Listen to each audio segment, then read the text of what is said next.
By the time you were a teenager, you had already amassed a pretty impressive career. Let's talk a little bit about your early work. Okay. What would you like to know? Going back to my teens or into television? Okay, first television show I did, I gotta thank Sandy Beckett from New York City.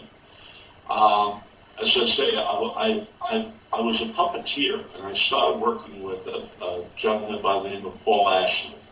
And Paul was like my dad. He was like one of the greatest guys on the planet. And he was working on a show called Rudy Kazooie, which was on NBC. And I'm going back to the beginnings of TV, back to when Milton Berle was on, and Howdy Doody, and Rudy Kazooie, and mostly puppets on television. They did all the children's shows, except for like Pinky Lee, but he had puppets also. The Ritz puppets, Paul and Mary Ritz did wonderful puppets, and the Bunning puppets, Lucky Pup, and of course Snarky Parker, and that was a master puppeteer, Bill and Corbett, and they had their own puppet theater downtown New York. I mean, puppets run down an arm from the puppet to a heart, which is different than animation. And they can develop their own character, and they become alive, okay? I just happen to have one here.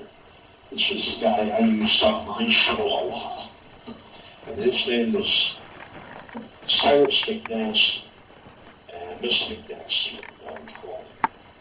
Now let me see if I can, there it is, okay. Can you see McNasty?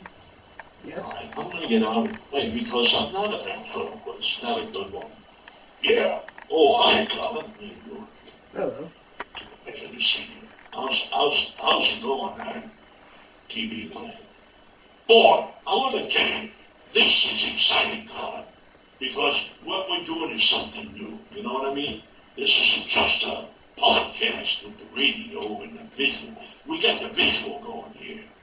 So it's like the early days of TV, like that's what he grew up in, and only isn't it amazing? I knew this guy way back about 30, 35 years ago when he worked with me on that show at WPIX New York. I haven't changed a bit, but Fatso's gotten older, now he's got a beard. Hey, look, just watch yourself. Just talk to Colin, be nice. Try. Anyway, that television was back. I mean, when McCann did TV, it was back so far back in time that television was gas-driven. You didn't plug in your set. You lit a pilot. Now, a pilot in those days was something you lit to start the TV. See? No, I'm kidding. Yeah. You're confusing it was electric. Yeah. And Mr. McCann knew all the people now. He would tell him, Mr. McCann, tell him about Mr. Dumont. Okay. When I was a kid and I was working on Dumont, I used to walk around the halls and there was a man called Dr. Dumont, and I used to see Dr. Dumont. And I would say, hey, Dr. Dumont, how are you? He'd say, hi, Charles, how are you? Dr. Dumont invented the Orthicon tube and those tubes. And I mean, he was like one of the first guys to work on inventing television as it became. Like, it was amazing to know this man. When I look in the history books, I mean, it's like knowing Edison, you know. And it wasn't that long ago. I mean, not really, not to me anyway. Well, it was to me. Anyway, he was a terrific guy, and we had a lot of fun both on WPIX. Well, we started on Rudy Kazooie, and then we worked with Johnny Andrews on NBC's Today Show and The Tonight Show, and that was when they were live. And we would do the show 2 and 3 times because they'd join up with the networks, you know, so they had little puppet bits that we would do. the folks, so the networks could join each other. And that's what Paul and Chuck did. Anyway, and I'd be part of that.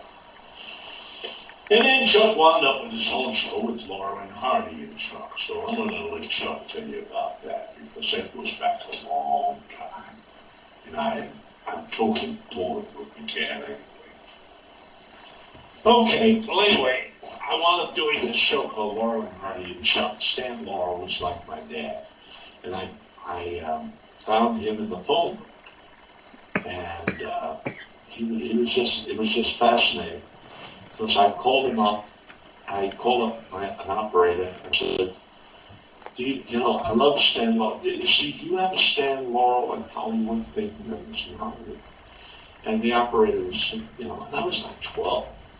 And she said, how old are you? I said, 12. She said, do they know you're calling California? In those days, you spoke to an operator. And I said, I'd like to speak to Stan Laurel. I said, one in the phone. And she said, I have a Stan Laurel at the Oceana apartment. I said, would you please dial it for me? And she transferred me through to Stan. And the phone rang, and Stan picked up the phone. Hello, how are you? Who's this, please? I said, this is Chuck McCann, and I'm calling from, well, hello, lad. How are you? How old are you? I said, 12. He said, oh my goodness, does your parents know that you're calling me? I said, obviously, other kids also had the same idea I had and were calling. And I said, yes. I said, it's okay. And I spoke to Stan. And I called him. I ran up such a bill that, so whatever money I was making, I was sure paying all back through these telephone calls to Stan Laurel. So I called him like once a week, and once a month, once a week. And then finally, later on, when I started working, I was calling him every day. And I was talking to him. We had communicated by letters and so forth. I had about 400 or 500 letters from Stan. It was just an unbelievable association, because, here I am talking to this genius who I loved. And he was like my father. He became the stepfather of my child, Sean, by proxy. And so, when I went to do a television show in New York, the men at WPIX said to me, well, what would you like to do? I said, you use Laurel and Hardy on rainout days. In other words, they use them during a ball game at Yankee Stadium. If it started to rain, they would run a Laurel and Hardy cartoon or a two-reeler. And so they would start them whenever it was threatening rain. And then they would join it in progress, so they knew exactly where it would end. And with Laurel and Hardy, you could start it anywhere.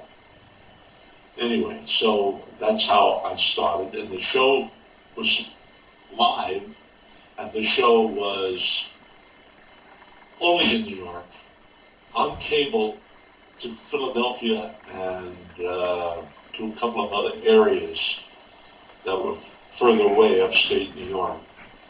And we had about 12 million people watching at that time. But that was the largest market in the country.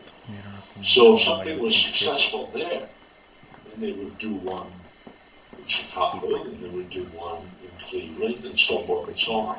And that's what they did. They wound up taking that package of all the Laurel and Hardy films and started running them with various hosts throughout the country.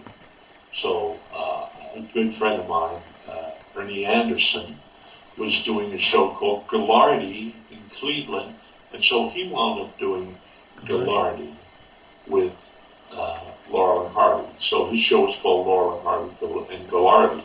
I went to do his show, and he came to do my show. So we swapped shows. Well, that's the beginning of my career in television.